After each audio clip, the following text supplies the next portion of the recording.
Hello and welcome back to the British English Podcast. My name is Charlie Baxter and this podcast is for non-native English learners from around intermediate to advanced learners who want to better understand British English and British culture.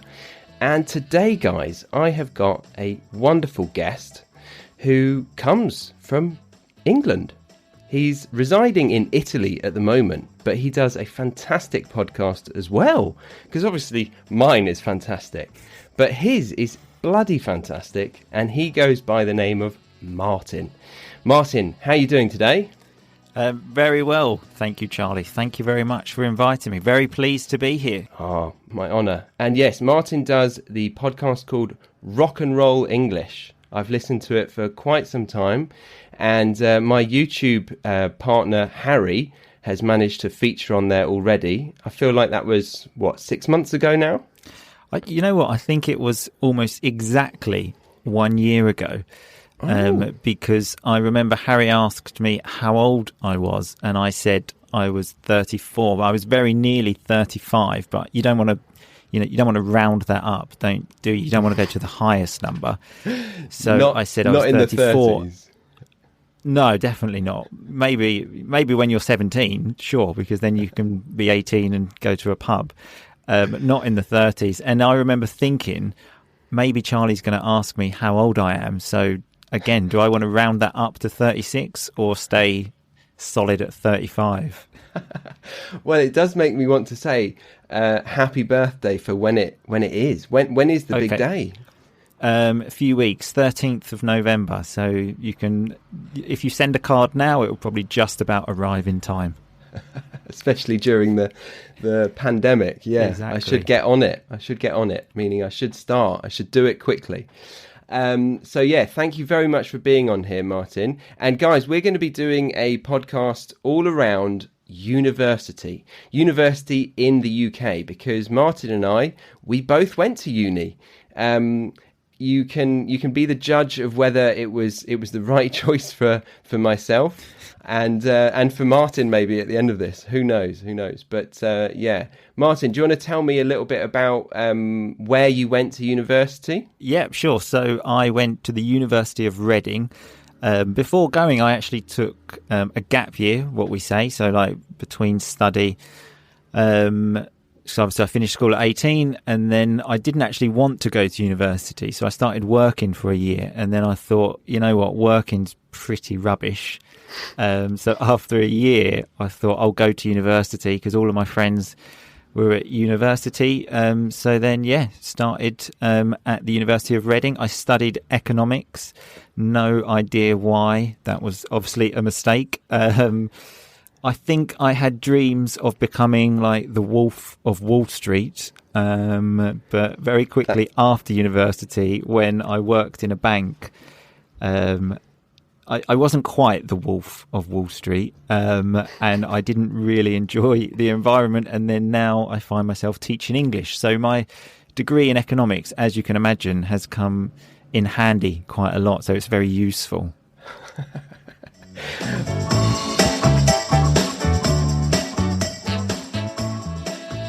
Remember, if you want transcripts of this podcast, then head over to the website, thebritishenglishpodcast.com. Or if you wanted to join the Academy to continue listening to part 2 and 3 of this episode and get a huge amount of video lessons, pronunciation practice, quizzes, assignments, bonus content, and much, much more that will ensure you get comfortable using the advanced language in these episodes, then head over to thebritishenglishpodcast.com.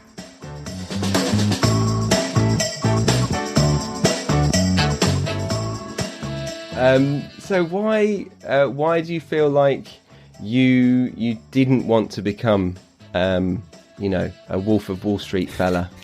What made you realise that isn't quite for me? Well, the whole environment of working in a bank, and when you're having like a discussion with someone, a heated debate in a meeting about an interest rate rising 0.01%, you do kind of ask yourself, what kind of significance does this have in the world? Wow. and then I started thinking, I don't really think I'm particularly enjoying this job, number crunching. So having to spend a lot of time with numbers all day. Yeah, that's something that I'm absolutely terrible at. But my parents, they wanted me to be very good at this, and they put me into an after school club called Kumon. Did you ever experience this? No, I didn't. Please tell me. I think it's a Japanese-based school, like after-school club, but it's global now. It has been for some time, but yeah, it was just like these maths papers that you would do, and you do them repetitively. I think it was my first job as well. After I got to a certain level, I was able to mark the papers, and it was like 3 + 1 is 4, 5 + 2 is 7, and you can tell I've still got it. I can still do numbers. Oh yeah, you never lose it. It's like riding a bike. Yeah. But no, sadly, I have now. Like, I'm terrible at maths. Like, yeah, any kind of slightly complicated situation with numbers, I get very nervous. But yeah, so at least I guess for you, like, you know, when there's a group of 6 or 7 of you at a dinner table and you've got to split the bill, are you comfortable with that? Do you take the bill? You're like, I've got this, guys.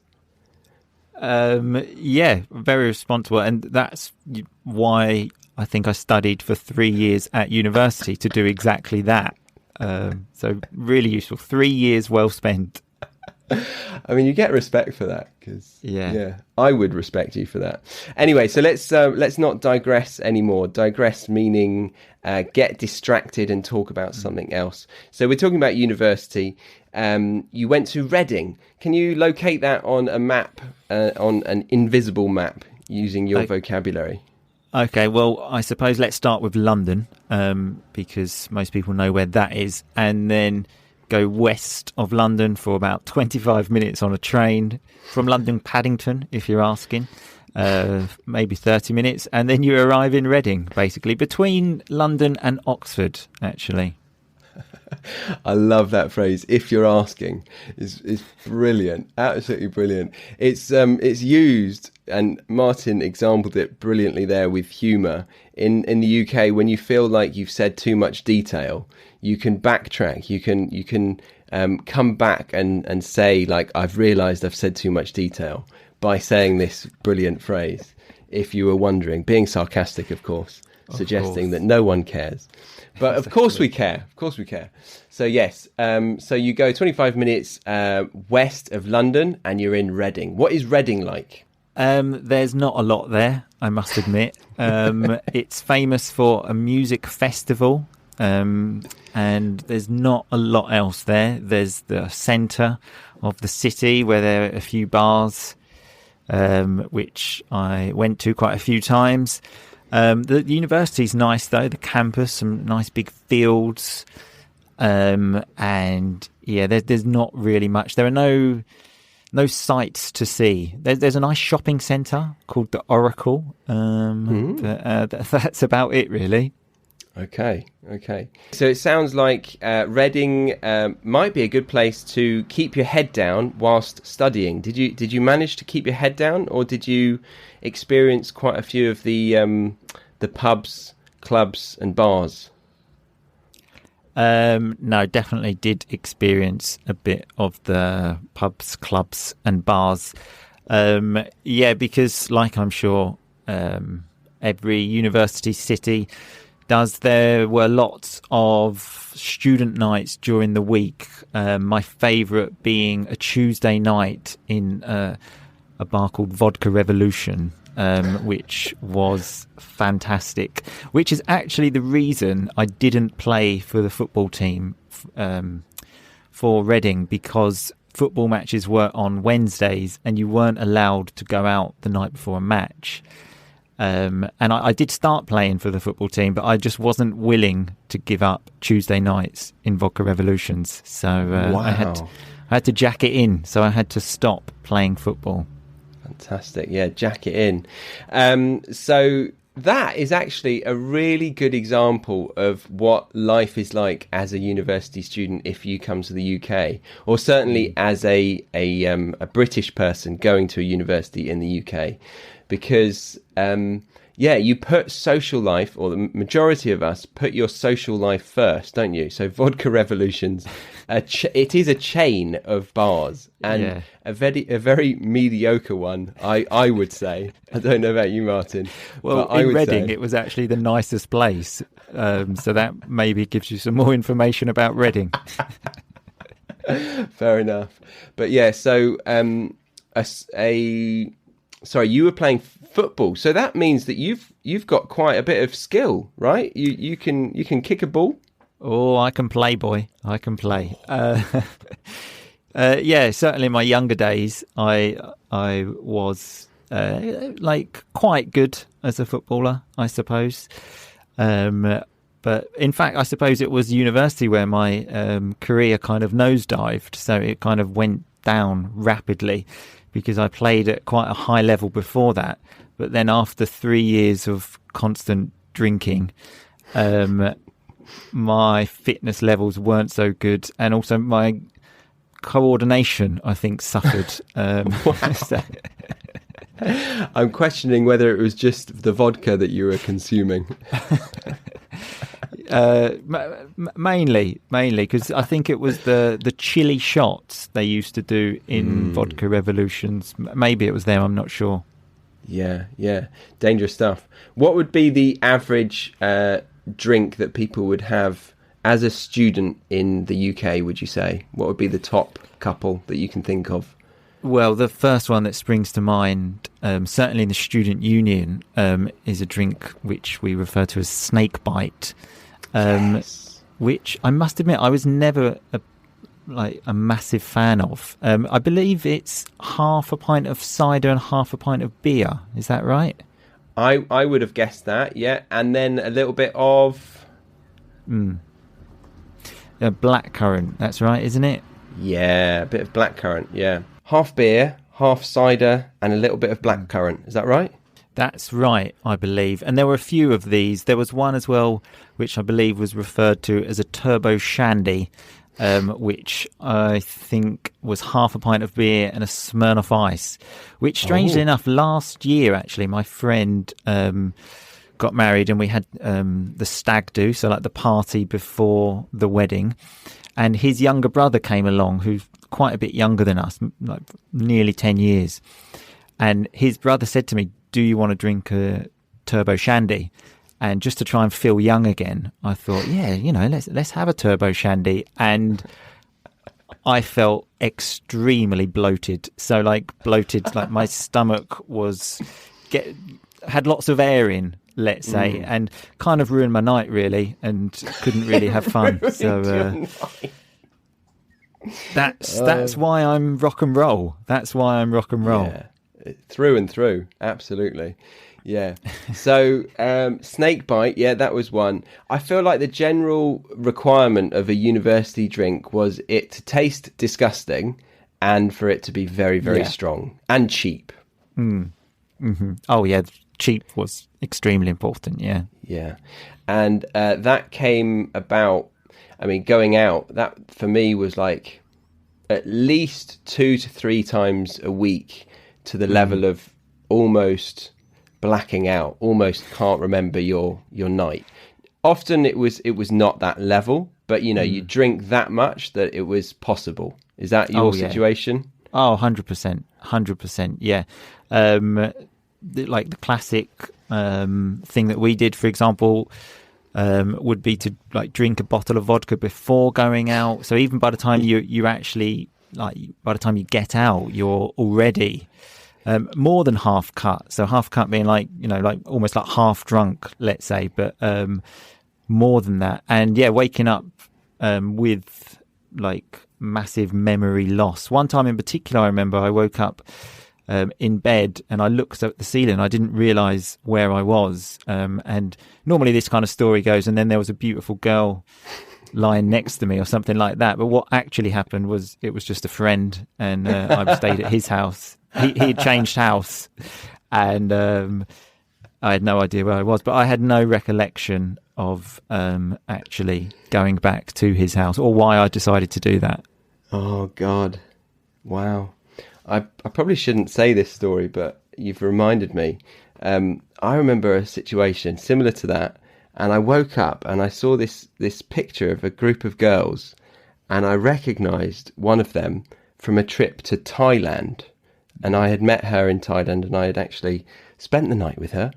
And I looked over, and it wasn't her. And it turned out it was her best friend. And she knew her.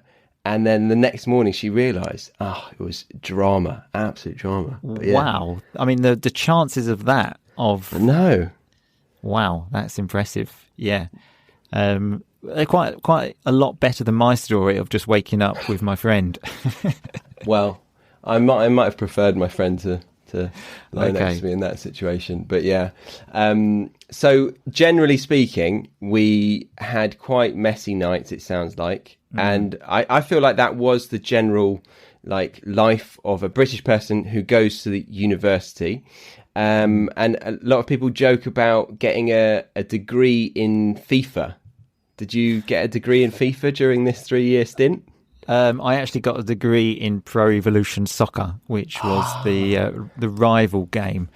Maybe our age difference is showing here, because when I went to university, so from 2004 to 2007, Pro Evolution Soccer was definitely the number one game. So I definitely got a degree in that. And even now, I'm not willing to play FIFA because I kind of feel like Pro Evolution Soccer was like my wife. And I feel like my wife has tragically passed away, so she's died, and I'm not ready for another relationship with FIFA, so I haven't gone there. I haven't done it yet.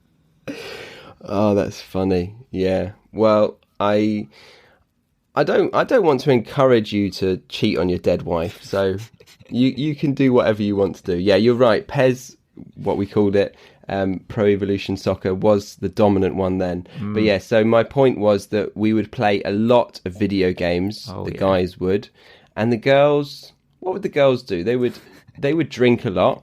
They would socialize. Probably they would probably talk a lot more than us. We would just play and drink, play video games and drink and play sports. Yeah, definitely. Because when I actually went to university in the first year in dorms. So like the dormitory, sort of each person has their own room. We were on the ground floor, and it was all boys. And then on the first floor was all girls. And yeah, we used to spend our days like in someone's room around a TV, each with like a PlayStation controller in our hands, whilst the girls would often sit in the kitchen and actually talk to each other, which, thinking back, is probably the better thing to do, but certainly didn't feel like it at the time. That's right. Yeah, that's true. Yeah, I remember that as well. The girls would be in the kitchen, the boys would be in one bedroom, all on a double bed, or like a single bed, like all 5 of us. Like, my turn to play, my turn. Exactly.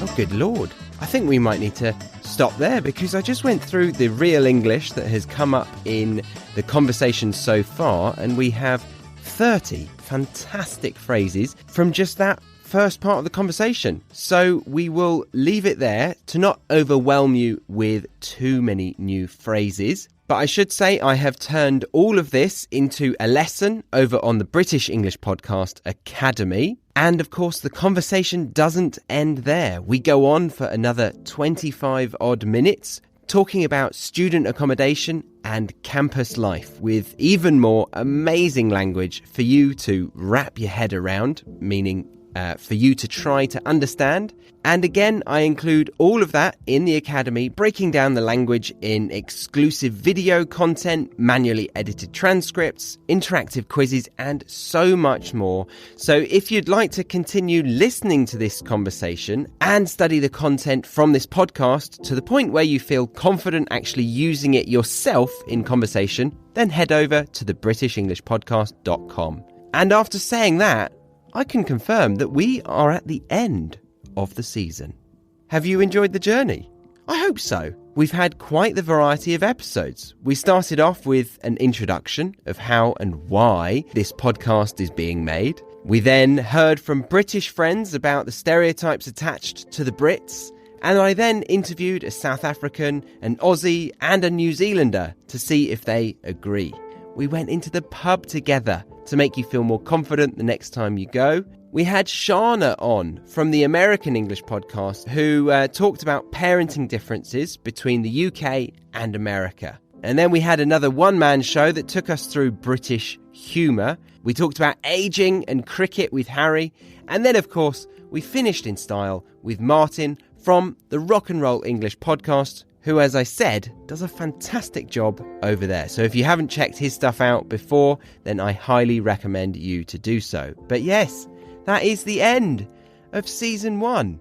I hope we can do Season 2 together. The original aim of this podcast was to create an affordable online academy which would accompany each episode to help intermediate and above English learners to dive deep into the usage of British English and culture. So if you would like to see another season, then head over to the website and see if you would be interested in studying with me in the academy, which would indeed help support this podcast to keep going and bring you Season 2 of the British English Podcast. But thank you so much for joining me for today's episode. If you haven't listened to the whole of Season 1, then what are you waiting for? Go and enjoy it. I hope to be seeing you soon to help you enjoy the journey you are on, improving your English and better understanding British culture. My name is Charlie. Please do give this podcast a review if you haven't yet. And goodbye for now, with a big, inappropriate digital kiss from me.